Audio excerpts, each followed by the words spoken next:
औरंगजेब ने शाहजहां को जेल में डाल दिया।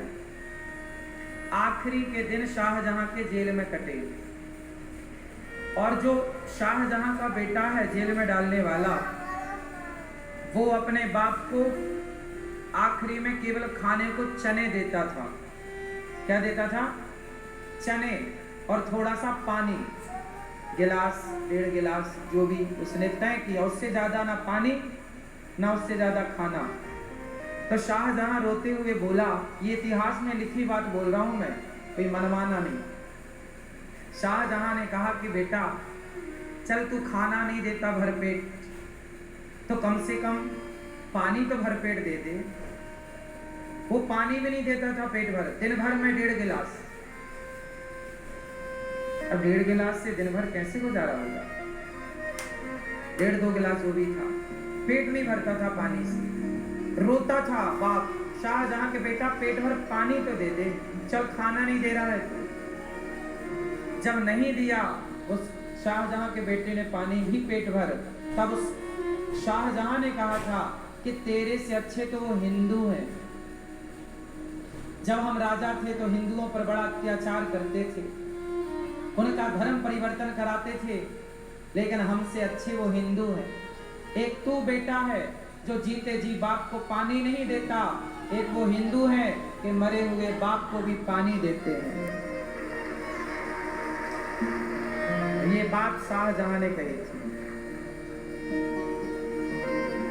कि मरे हुए बाप को भी हिंदू लोग, हिंदू समाज ऐसी समाज है कि वो अपने आप को ऋणी मानता, अपने माता का, कि मैं माँ का ऋणी हूँ, पिता का, अरे मैं ऋणी मानता हूँ, तो अपने माँ बाप के लिए क्या मैं एक भागवत जी का पाठ नहीं करा सकता?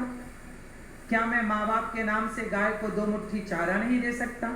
क्या मैं माँ बाप के नाम से 4 दीन दुखियों को भोजन नहीं करा सकता? क्या मैं अपने माँ बाप के नाम से चिड़िया को दाना नहीं डाल सकता? श्राद्धों में ना चिड़िया को दाना डालने की परंपरा है, कौवा भी खाता है। तो कुछ लोग कहते हैं कि तुम्हारे बाप देखो कौवा बन गए, क्या जो तुम कौवा को दाना डाल रहे हो? अरे मूर्खो, कौवा नहीं बन गए, कौवा एक पक्षी है। और हम हिंदू हैं, हम कहते हैं कि नहीं, हम अपना ही पेट नहीं भरते, हम जीव जंतुओं का पेट भर के अपना पेट भरते हैं, सबको। अब बताओ, आप कौवा को दाना डालो, चिड़िया को दाना डालो और गाय को रोटी दो, इसमें घाटा क्या है? पूरी दुनिया में केवल भारत ऐसा है, सनातनी ऐसा है, जो अपने मरे हुए बाप का भी पानी देता है, जिसे श्राद्ध तर्पण कहते हैं। क्या कहते हैं? तर्पण कहते हैं, तर्पण करना, बाप का तर्पण है। श्राद्ध पिताजी का, माताजी का, लोग कहते हैं श्राद्ध। श्राद्ध मीन्स पिंडदान, तर्पण, वो पूरा प्रोसेस। एक सनातनी ऐसा है जो मरे हुए माँ बाप के नाम का। अब कुछ लोग आप पे हंसते हैं कि यार तू क्या करता है, तो आज का साइंस का बच्चा है। साइंस अपनी जगह सही है साहब, साइंस भी तो सैटेलाइट से चल रही है, अधिकांश बहुत सारी चीजें साइंस सैटेलाइट पर आश्रित है। सैटेलाइट भी एक साइंस है, विज्ञान है। सैटेलाइट भी ऊपर होती है, और कोई भी चीज यहाँ से जब सिस्टम में डाली जाती है तो सैटेलाइट डायरेक्ट थोड़ी देता है, यहाँ से पहले वो सैटेलाइट को मिलती है, फिर वो सैटेलाइट छोड़ता है। यदि नीचे से उसे ऑपरेट ही ना किया जाए तो सैटेलाइट ऊपर थोड़ी अपने से चलती रहेगी, आखिर उसे भी तो ऑपरेट नीचे से किया जा रहा है, हाँ या ना? उसी तरह अब जैसे देखो क्या होता है, बिजली का करंट जब बनता है तो 440 वोल्ट का बनता है।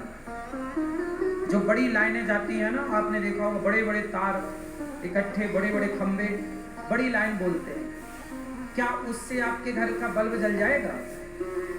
तो उत्तर दो, उस बड़ी 440 या 4 जो भी होता है 440, वो उस करंट को फिर एक ट्रांसफार्मर लगता है, बड़े बड़े, फिर वो और कम करता है, फिर वो गांव में सप्लाई होती है, फिर गांव में एक ट्रांसफार्मर और लगता है जो उस कम को भी और कम करता है, फिर वो सप्लाई आपके घर जाती है और उससे आपका पंखा कूलर चलता है।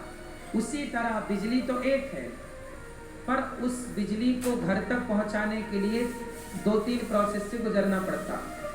उसी तरह आपने जब गाय को खिलाया, किसी दीन दुखी को खिलाया, पशु पक्षी को खिलाया, तो जो आपने खिलाया वही आपके पितरों को नहीं मिल जाएगा। जो बिजली बनती है डायरेक्ट, उतना लोड, उतना 440 का नहीं मिलता हमारे को, कम करके। उसी तरह जब आप किसी गाय को रोटी, चारा, भूसा और किसी भूखे को भोजन कराते हो अपने पितरों के नाम से, दादा दादी के नाम से, तो आपके दादा दादी जहां होते हैं उन्हें जिस चीज की कमी होती है उन्हें वहां वह प्राप्त होता है जिस चीज की उन्हें कमी है। जैसे आपका कोई बच्चा अमेरिका में है और उसे पैसे की जरूरत है, तो अमेरिका में पैसे कैसे भेजोगे? बैंक में डाल दो पैसे, लेकिन उसे मिलेगा क्या? उसे पैसे नहीं मिलेंगे, डॉलर मिलेगा। हाँ या ना? आपका बेटा है लंदन में और उसे आपने पैसे भेजे, तो उसे डॉलर नहीं मिलेगा, उसे पैसा नहीं मिलेगा, पाउंड मिलेगा। बोलो हाँ। आपका बेटा है चाइना में, तो आपका बेटा चाइना में है तो उसे पैसा भेजोगे तो ना उसे डॉलर मिलेगा, ना पाउंड मिलेगा, ना रुपया मिलेगा। जो वहां की करेंसी है चाइना की, उसे वो मिलेगी। ये बात सही है कि गलत है? वहां की बैंक उसे वो देती है। उसी तरह जब आप अपने माता पिता के नाम से किसी भूखे को भोजन देते, प्यासे को पानी देते, श्राद्ध करते, पिंडदान करते, भागवत करते, तो ये जो सारा पुण्य है, ये पुण्य आपके पितरों को मिलता है। जस का तस नहीं मिलता।